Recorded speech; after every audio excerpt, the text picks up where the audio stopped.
दिलावा में उठे लसुरहो घरी, याद तोहर सतावे तो हम का करी। दर्द दिलावा में उठे लसुरहो घरी, दर्द दिलावा में उठे लसुरहो घरी। नैन लोरावा मेरे हालात ऐसे हैं कि मैं कुछ कर नहीं सकता।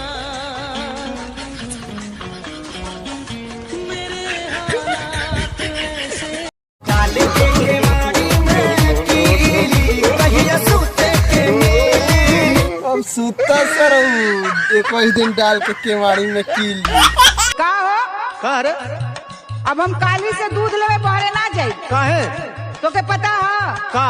वही रे का लइका टुकुर टुकुर ताकला, कबो कबो तो आँख भी मार देवा। अपन असली चेहरा दिखा दी, दूर से देख के भाग जाई।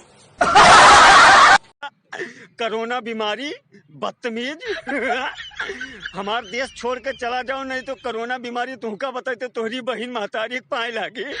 कहूँ योगी बाबा का हमरे पता चलेगा तो कोरोना बीमारी तुहार। काशीनाथ, हमें खुशी हुई तुम्हारी बहादुरी देखकर।